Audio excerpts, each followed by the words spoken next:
Здравствуйте!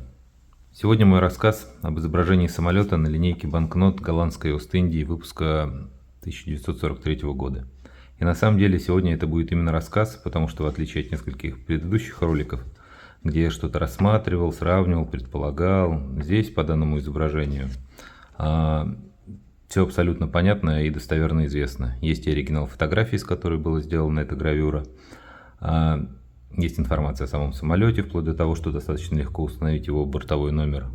И даже известна информация о летчике, изображенном вот здесь вот на фоне самолета. Линейка банкнот данного выпуска на номиналах от 5 до 500 гульденов имеет одинаковую оборотную сторону, где, собственно, есть интересующее нас изображение самолета. Кроме того, в данной линейке есть еще номиналы в половину, 1 и 2,5 гульдена, но у них на обороте таких изображений нет, там только виньетки. Информация о банкнотах на экране. У меня в руках, как вы видите, младший из номиналов, банкнота в 5 гульденов голландской Ост-Индии образца 1943 года. Сейчас понятно, что это Индонезия, но мы говорим о том периоде времени, когда она еще не была независимой страной, а являлась колонией Королевства Нидерландов. Принтер, как хорошо видно, American Banknote Company.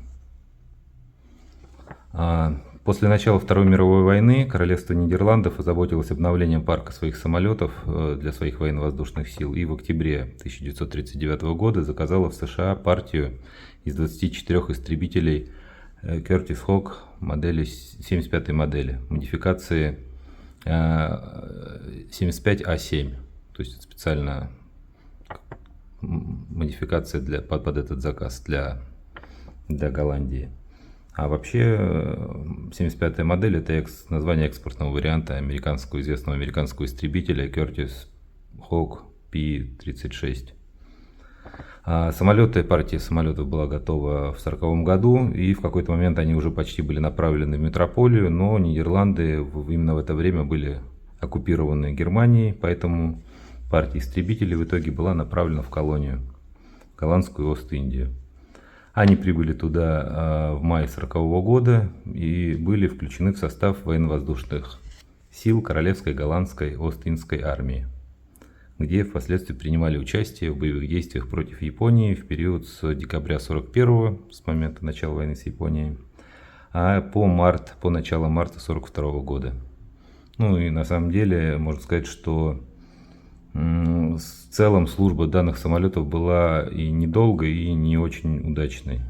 Часть самолетов была потеряна в ходе боевых действий, а оставшиеся самолеты после японского вторжения на Яву 1 марта 1942 года, в самом начале месяца, в начале марта, были уничтожены уже самими голландцами.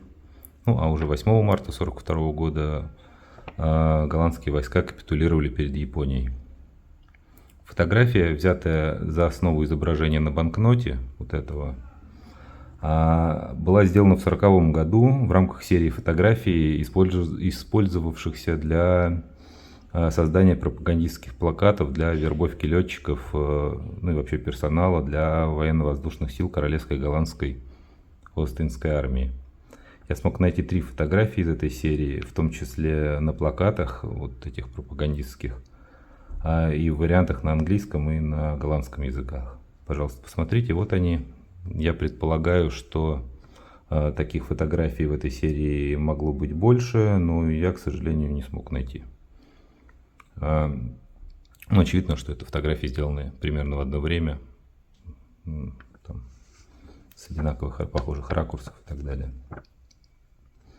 И если внимательно рассматривать интересующую нас фотографию, да, которая явилась основой для вот этого изображения, то вот здесь вот на крыльях самолета можно увидеть бортовой номер самолета. Это Си-342. Вот. Таким образом, перед нами тот достаточно редкий случай, когда мы достоверно знаем, какой конкретный самолет изображен на банкноте. В данном случае это истребитель военно-воздушных сил Королевской голландской Ост-Индской армии Curtiss Hawk 75A7 с бортовым номером Си-342. Что же касается летчика, то известно, что это пилот-сержант Пол Ван Брин. Он родился в Амстердаме в 17 году и прибыл на службу в Голландскую Ост-Индию в 1939 году. Соответственно, здесь на момент съемки в 1940 году ему здесь 23 года. А в следующем году, в период боевых действий против Японии, 21 декабря 1941 года, при вылете на боевое задание, он погибнет. Его самолет, такой же, как здесь на этой фотографии Curtiss Hawk, но с бортовым номером Си-329, в условиях плохой видимости сразу после взлета столкнется с другим Curtiss Hawk, бортовым номером Си-333 летчика Сандерса. Оба пилота погибнут. Вот, например, газетная заметка тех лет об этой катастрофе. Таким образом, получается, что на момент разработки дизайна и печати этой линейки банкнот в 1942 году изображенного здесь военного летчика Пола Ван Брина уже не было в живых, у Нидерландов уже не было самолетов данного типа, а, собственно, голландская Ост-Индия на тот момент была оккупирована Японией. Банкноты датированы 1943 годом,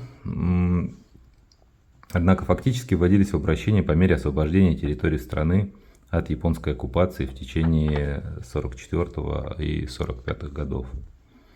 Такая вот история. Да, и как говорится, для тех, кто досмотрел до конца и, возможно, задаст вопрос, причем здесь вот эта книга, я хотел бы показать здесь одну виньетку с портретом королевы Вильгельмины, которая, собственно, использовалась, вот, да, использовалась на лицевой стороне данной линейки банкнот. Как я уже говорил, принтером этой линейки банкнот является American Banknote Company, и, соответственно, в своей книге о самих себе они показывают образцы своей работы. Причем, как вы понимаете, здесь это все настоящая металлографская печать. Все по-настоящему, все как должно быть. Очень богато иллюстрированное издание. И здесь на скидку, да, можно так ради интереса посмотреть, кого мы еще видели на банкнотах других стран. Точно вот Люксембург есть этот портрет. Кто еще? Куба Хосе Марти точно использовался. Китай использовался портрет. И кто? Ну вот Симон Боливар Латинской Америки точно тоже использовался компанией. Ну, на самом деле, сама по себе книга, конечно, заслуживает отдельного разговора, богатейшим образом иллюстрирована, и есть что смотреть, есть что обсудить. Если кому-то будет интересно, пожалуйста, скажите, я попробую сделать отдельный обзор по этой книге. Мне самому было бы на самом деле интересно сделать. На этом у меня все. Спасибо. Увидимся.